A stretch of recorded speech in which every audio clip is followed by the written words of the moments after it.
बढ़ाया गया। बढ़ते हैं जी आगे, बात जरा अब एक और अहम मुद्दे की करते हैं और माहौलियात की करते हैं और नेशनल ग्रीन ट्रिब्यूनल की बात करते हैं, क्योंकि मामला दूध गंगा की शानी रफ्ता को बहाल करने का था और इस सिलसिले में पिछले कई सालों से लगातार, पिछले कई महीनों से लगातार समाअत चल रही थी एनजीटी के अंदर और एनजीटी की तरफ से बाज़ाब्ता तौर पर अब जो है एक बड़ा डिसीजन लिया गया है और सरकार के काम काज से एनजीटी मुतमईन नहीं है, साफ कर दिया है उस डिवीजन बेंच ने जिसके सामने समाअत हुई दूध गंगा नाले की सफाई और शान रफ्ता को बहाल करने के हवाले से।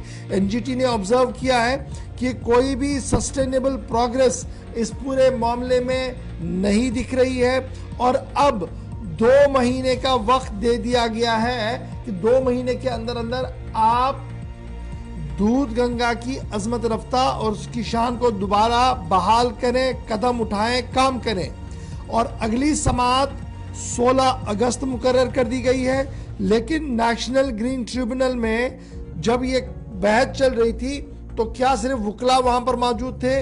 तो जनाब नहीं, इस अहम तरीन इजलास के अंदर जम्मू कश्मीर इंतजामिया के बड़े अफसर और प्रिंसिपल सेक्रेटरी रैंक के अफसर जो housing and urban development department को देखते हैं, वो आज खुद वहां पर मौजूद रहे और दीगर अफसरों ने भी अदालत के अंदर हाजिरी लगाई। मामला दूध गंगा का था, दूध गंगा की अजमत रफ्ता को बहाल करने का था, इसलिए एनजीटी ने अपने तमाम पुराने ऑर्डर्स को भी खंगाला और देखा कि जो अहकामात अदालत की तरफ से जारी किए गए, एनजीटी की तरफ से जारी किए गए, उस पर मुकम्मल तौर पर काम नहीं हो रहा है, जिसकी बरहमी, जिसकी नाराजगी का इजहार उनकी तरफ से किया गया। 35 करोड़ रुपए का जो जुर्माना स्टेट एडमिनिस्ट्रेशन पर आयद किया गया था, उसमें फिल वक्त 3 करोड़ रुपया जुर्माना पेश किया गया था। बाकी मानदा पैसा जो है वो आने वाले दिनों में जमा करने के अहकाम दोबारा से जारी कर दिए गए हैं। एनजीटी लगातार माहौलियात को लेकर देख रही है और दूध गंगा की जब आप बात करते हैं तो चार शरीफ चाडूरा से निकलते हुए शहर श्रीनगर के मुख्तलिफ इलाकों से होते हुए ये आगे बढ़ती थी, लेकिन आज के दिन में इसकी सूरत हाल इतनी ख़राब है कि न तो इसके टॉप एंड का कुछ पता है और ना ही बॉटम एंड में ये जाती कहाँ है इसका कोई अता पता है। एक नाली की शक्ल में अब ये इख्तियार हो रहा है बहुत सारे इलाकों के अंदर। बहरहाल मामला एनजीटी का है, तो एनजीटी में जो पेटिशनर है राजा मुजफ्फर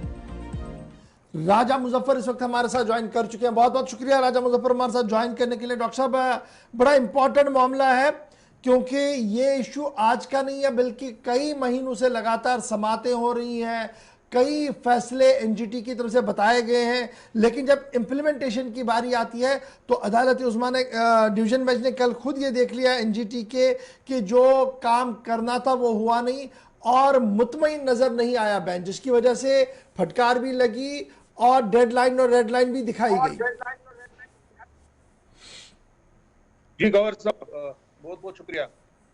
असल में ये जो दूध गंगा का मसला है, मैं पिछले बहुत सारे सालों से इनफैक्ट मैंने तकरीबन इस हवाले से मुझे लगता है कि 3 दर्जन मज़ामीन लिखे हैं जो सबसे बड़े अखबार यहाँ के हैं, चाहे डेली एक्सेलसियर हो, चाहे यहाँ का ग्रेट कश्मीर हो, कश्मीर ऑब्जर्वर हो, या बाकी अखबार।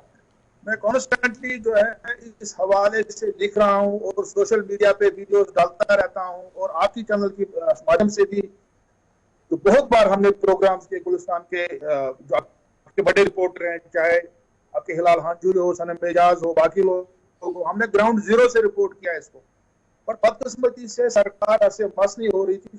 2 साल पहले मैं एक फॉर्मल पिटीशन दायर की नेशनल ग्रीन ट्रिब्यूनल में और 1 साल पहले गवर्नमेंट ने वहां पे एफिडेविट लिख के दिया कि वो दूध गंगा में जो है सीवरेज ट्रीटमेंट प्लांट्स लगवाएंगे, जितना भी फुजला लिक्विड वेस्ट जाता है इसके अंदर, क्योंकि आपको पता होना चाहिए कि जितना भी ड्रेनेज सिस्टम यहाँ पे नौगाम, आपका बाईपास, छानापोरा, गुलशन नगर, ये रावलपुरा का पूरा इसी के अंदर जाता है। It is a clear violation of water act 1974। आप पानी में इवन थूक भी नहीं सकते हैं। अगर पानी में इंसान थूक नहीं सकता है, पेशाब नहीं कर सकता है, इतना फुजला सरकार कैसे डाल सकती है इसमें? तो सरकार ने बड़े बड़े ड्रेनेज पंप स्टेशन बनाए, इसी के अंदर ठोस दिया सब कुछ। उसके अलावा चाडोरा में लिक्विड वेस्ट, ये इलाके का वेस्ट इसने दूध गंगा को बर्बाद और तबाह कर दिया। और सबसे बड़ी बात है कि दूध गंगा का पानी हम 8 लाख लोग पीते हैं। ये क्रालपोरा का जो दूध गंगा वाटर सप्लाई स्कीम है, वहां से 8 लाख पॉपुलेशन को श्रीनगर में पानी सप्लाई किया जाता है। चाहे रावलपोरा है, चाहे हैदरपोरा है, पिरबाग है, उमहामा है, छानपोरा है, सोलिना है, बागी महताब है, इस पूरे इलाके को पानी यहां से ही सप्लाई होता है। और हम गंदा पानी पीता है, गलीज पानी हम पीते हैं। अब एनजीटी को जो है J&K गवर्नमेंट ने कहा था कि हम STPs लगवाएंगे, हम जी वेस्ट साफ करेंगे, 1 साल पहले बोला था।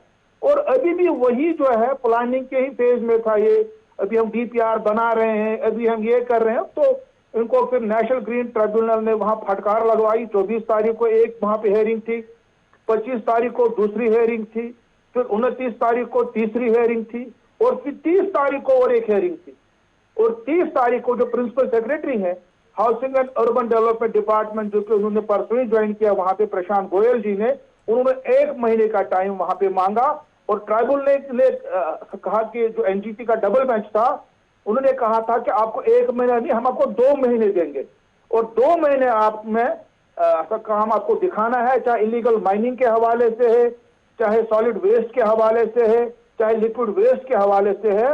तो 2 महीने का टाइम जो सरकार को दिया गया है, ताकि वो दूध गंगा को फिर जो है उसको क्या बोलते हैं रेस्टोर कर सके। जी गौरव, 2 महीने का वक्त तो दे दिया गया, लेकिन 2 महीने के अंदर अंदर उन्होंने STPs को भी लगाना है, साथ साथ इंक्रोचमेंट को भी हटाना है, और फिर उसको उस शान रफ्ता उसकी वो बहाल करनी है जो माजी में हुआ करती। क्या राजा मुजफ्फर आप भी इसी सन ऑफ द सॉइल है, आपको पता है कि सिचुएशन क्या है? सुबह जब ये ऑन द टॉप एंड जब ये निकलती है, जहां से ये चलती है नहर, आगे आते श्रीनगर, इसका हाल क्या है सबके सामने। तो किस तरीके से ये मुमकिन है कि with in a span of 60 days all is well हो जाएगा इस पूरे मामले में? गौर साहब, देखिए हमारे पास एक मिसाल है बहुत बड़ी, जो G20 की मीटिंग हुई, उसमें सरकार ने बहुत जो है 2 महीने के अंदर भी काम किया है। तो अगर सरकार चाहेगी 2 महीने में बहुत कुछ हो सकता, हाँ सब कुछ नहीं हो सकता है, बट एटलीस्ट 30%, 40%, 20% काम तो हो सकता है। कम से कम जो कचरा वहां जमा है, पुराना कचरे को क्या बोलते उठवा सकते हैं, टेंडर्स फ्लोट कर सकते हैं, कुछ जगहों पे 1 या 2 छोटे STP लगवा सकते हैं। और जितने भी जो इसके रूरल एरियाज आते हैं, वहां पे रूरल वेस्ट मैनेजमेंट के प्रोग्राम चलाए जाएंगे, अवेयरनेस वगैरह बाकी चीजें, हैंड होल्डिंग। तो मुझे लगता है 2 महीने के भी अंदर जो है काम किया जा सकता है, अगर सरकार के पास वो जज्बा हो, जैसे उन्होंने वो जज्बा दिखाया G20 के हवाले से। G20 मीटिंग्स के दौरान श्रीनगर को बिल्कुल दुल्हन की तरह सजाया गया 2 महीने के अंदर। अब जो है एनजीटी इसको डायरेक्टली मॉनिटर कर रहा है, और 16 अगस्त को ये फिर केस लिस्टेड है। मुझे पूरी उम्मीद है कि 16 अगस्त से पहले बहुत कुछ हो सकता है, और दूध गंगा फिर जो है रेस्टोर हो जाएगी इंशाल्लाह। चलिए, बहुत शुक्रिया जी हमारे साथ ज्वाइन करने के लिए। दूध गंगा का मामला